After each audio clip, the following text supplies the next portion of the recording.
안녕하십니까. 이번 시간은 계약기간에 대해서 설명드리겠습니다. 부동산 계약을 하면서 계약기간이 언급이 된다면 이것은 임대차 계약이겠죠.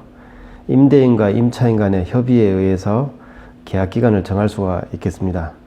상가든 주택이든 계약기간을 정하는데 어떤 계약이든 간에 민법에 있어서 계약 자유의 원칙을 따라서 서로 간에 협의를 해서 정하면 되겠습니다. 그런데 계약기간은 부동산 계약에 있어서 아주 중요한 부분이 되겠습니다. 계약기간을 얼마로 설정을 할 것이냐, 거기에 따라서 임차인 입장에서는 어떤 계획을 어떻게 세울 것인가, 이것을 정할 수도 있겠고, 임대인 입장에서도 언제까지는 월세를 받을 수가 있으니까 이렇게 생활을 꾸려나가면 되겠다 정할 수가 있겠죠. 그래서 계약기간은 상호간에 중요한 조항이 되겠습니다. 그런데 민법에 있어서 계약 자유의 원칙을 따라서 정한다 할지라도 우리나라의 법은 임차인을 약자로 보고 그쪽 이제 편을 일방적으로 들어주는 법이 있습니다. 그것이 임대차 보호법이 되겠습니다. 상가 임대차 보호법도 있고 주택 임대차 보호법이 있습니다. 만약에 협의에 의해서 계약 기간을 1년 미만으로 정하는 상가 계약을 했다 그러더라도 임대차 보호법을 적용을 하자면 계약기간은 1년까지 주장을 할 수가 있겠습니다. 임차인 입장에서. 그렇게 주장을 하게 되면 임대인은 그 전에 협의가 되었고 계약서에 조항을 썼더라도 임차인의 주장을 따를 수밖에 없습니다. 그것이 임대차 보호법의 한 조항이 되겠습니다. 주택도 동일합니다. 주택은 2년 미만의 기간을 정해서 협의를 했더라도 임차인이 그 기간을 2년을 주장을 한다면 그것은 이제 따를 수밖에 없다 이렇게 되어 있고, 그 계약 기간을 갱신할 수 있는 갱신 요구권도 임차인에게 주어졌습니다. 그래서 주택이라면 그 갱신 요구권을 사용을 해서 종전과 동일한 계약 기간 2년을 또 적용을 하게 되면 4년 동안 임차인의 지위가 유지가 되겠습니다. 상가 임대차 보호법은 5년까지 보장이 되는 것에서 최근에 수정이 되어서 10년까지 갱신을 할 수가 있겠습니다. 계약기간은 협의에 의해서 정하더라도 임대차 보호법에 적용을 받는다면 임차인에게 유리한 임차인이 주장하는 그 기간을 따를 수가 있습니다. 그래서 임대인 입장에서는 그 기간이 확실히 보장이 될 수 있도록 요구를 하겠지만 최근에 코로나 상황으로 인해서 중도에 임차인이 계약 포기를 할 수 있고 그것을 또 주장할 수 있다는 법도 또 생긴 것 같으니까 여러모로 임대인에게 불리하겠습니다.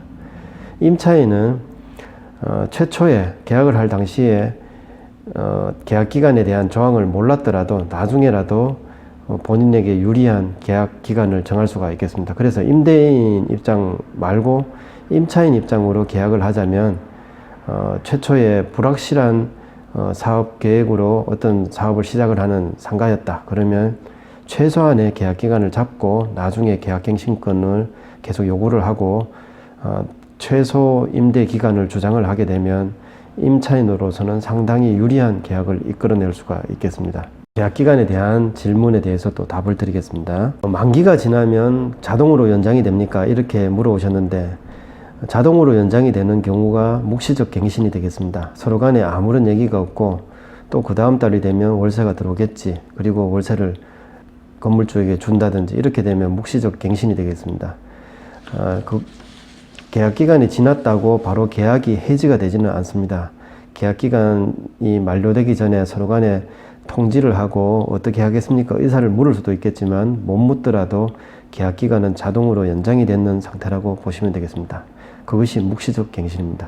그리고 다음 질문으로 계약의 갱신이나 거절의 통지는 언제 하면 좋습니까? 이렇게 물어보셨는데 계약을 할 당시 계약서에다가 그것을 언급을 해 놓기도 하지만 그것이 없다고 해서 그 기한이 언제인지 모른다 이것은 아니고, 통상적으로 3개월 전에 아니면 6개월 정도 전에 이렇게 언급을 해서 계약을 갱신할 것인가 그만둘 것인가 얘기를 하는 것이 낫겠습니다.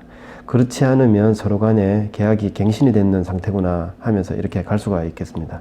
임대인과 임차인의 입장이 다른 걸로 알고 있는데 재계약을 하는 게 낫습니까? 아니면 그냥 묵시적 갱신으로 가는 게 낫습니까? 이렇게 물어오셨는데, 임대인 입장에서는 계약 기간을 확실하게 못 박아두는 것이 낫겠죠. 그래서 중간에, 그 계약 기간의 중간에 계약이 해지되면 그 손해를 줄이는 게 낫겠고, 임차인 입장에서는 묵시적으로 가다가 본인이 편할 때 그 계약을 해지하는 것이 가장 낫겠습니다.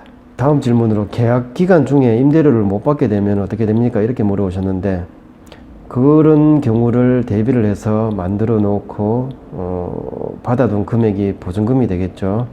그래서 보증금은 계약 기간 동안에 월세나 다른 비용까지도 충분히 감당할 수 있을 만큼 받아 놓는 게 좋겠습니다. 그 반대의 입장으로 임차인 입장에서는 그것보다 적게 주고 언제라도 그 계약을 할 수 없이 해지하는 척 하는 게 나을 수도 있겠죠.